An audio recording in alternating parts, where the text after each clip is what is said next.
अब खबर चलती ट्रेन में सबसे बड़ी रॉबरी की।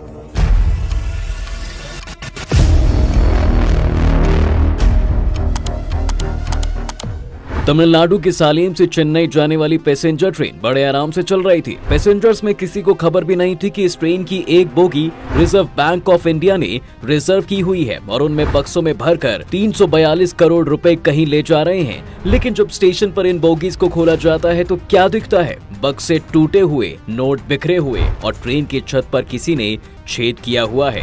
और यहाँ से शुरू होती है चोरों को पकड़ने की पुलिस की 2 साल की लंबी चेज, जिन्हें पकड़ने के लिए नासा तक से मदद लेनी पड़ी थी। और आज इसी कहानी को जानेंगे हम इस वीडियो में। जिस ट्रेन में ये पैसे ले जाए जा रहे थे वो एक नॉर्मल ट्रेन थी। बोगी में 226 बॉक्स में 342 करोड़ रुपए रखे थे। 19 कोच वाली ट्रेन रात 9 बजे सालेम से रवाना होती है। जिस बोगी में कैश रखा गया उस इंजन के जस्ट बाद लगाया गया था। विरुंदाचलम में इंजन ने पोजीशन बदली और कैश वाला कोच आखिरी नंबर पर आ गया। डकैती का पता यार्ड में चला। ट्रेन रुकी तो सुरक्षा गार्ड बोगी चेक करने आए। घटना के दूसरे दिन सुबह 11 बजे जब आरबीआई के अधिकारी कैश लेने पहुंचे तो कोच की छत में 2 स्क्वायर फीट का एक छेद दिखा। छत का टूटा हुआ हिस्सा फ्लोर पर पड़ा था। कुछ नोट फ्लोर पर बिखरे थे। 4 बॉक्स खुले पड़े थे। एक पूरा खाली था और एक आधा।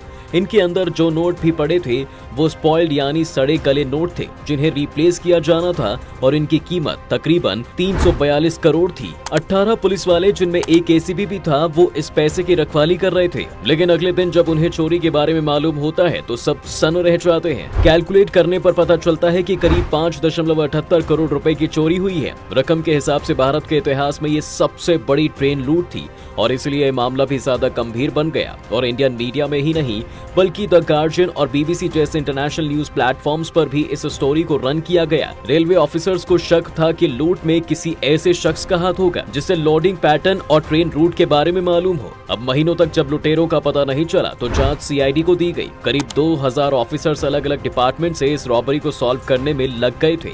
इन ऑफिसर्स ने हर लेवल पर जांच की। हर स्टेशन के सीसीटीवी खंगाले गए लेकिन किसी भी सीसीटीवी से कोई सबूत नहीं मिला।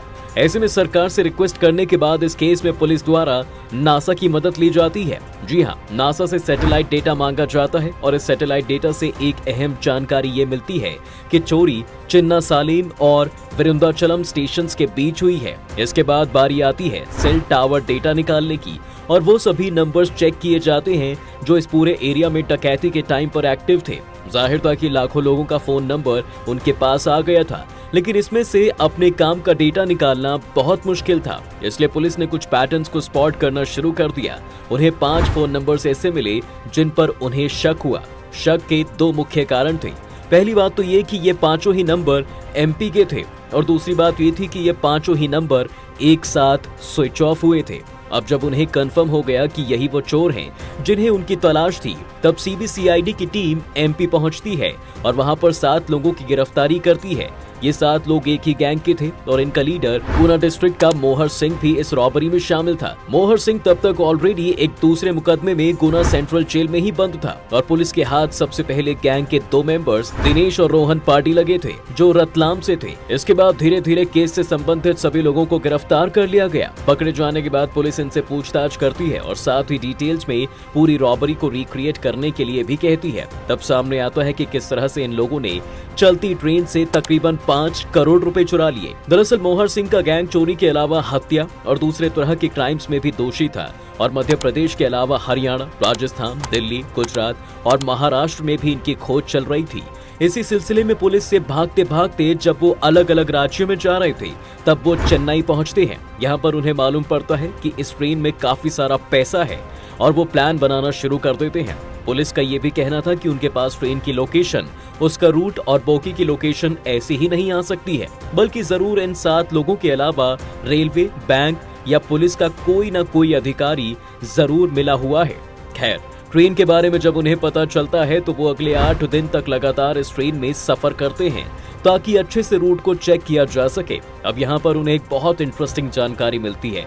वो नोटिस करते हैं कि जब ट्रेन सालेम से चलती है तो उसके ऊपर इलेक्ट्रिफाइड हाई टेंशन वायर्स नहीं होती, क्योंकि ट्रेन को तब तक डीजल इंजन की मदद से चलाया जा रहा होता है और विरुद्धाचलम में आकर इस इंजन को अलग कर दिया जाता है और इसकी जगह पर एक इलेक्ट्रिक इंजन लगाया जाता है, जिसके बाद ट्रेन के ऊपर भी वायर्स आ जाती हैं और अगर उन्हें ये चोरी करनी है तो विरुद्धाचलम से पहले ही खत्म करके निकलना होगा। दूसरी चीज वो ये नोटिस करते हैं कि चिन्नासलम और विरुद्धाचलम के बीच में कोई स्टॉप नहीं है और ट्रेन अगले 45 मिनट तक लगातार चलती है, जिस वजह से इस बीच में कोई बोगी में एंटर करके नोट चेक करने भी नहीं आएगा।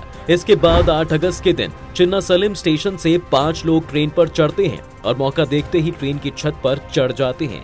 अब यहाँ पर हमें ये भी देखना होगा कि ट्रेन की छत पर चढ़ना और फिर बोगी तक पहुंचकर होल्ड करना आसान नहीं था, लेकिन ये लोग अपनी जान हथेली पर रखकर किसी तरह वहां पर पहुंचते हैं और कुछ manual and battery powered cutters की मदद से छत पर एक होल बनाने में कामयाब भी हो जाते हैं। इसके बाद एक चोर ट्रेन के अंदर एंटर करता है और 4 अलग अलग बॉक्सेस को खोलता है और उसमें से निकाले गए नोट इकट्ठे करने के बाद वो उन्हें लुंगियों में बांधना शुरू कर देता है और ऊपर अपने साथियों की तरफ फेंकता है। ये सभी लोग कुछ देर ऐसे ही इंतजार करते रहे।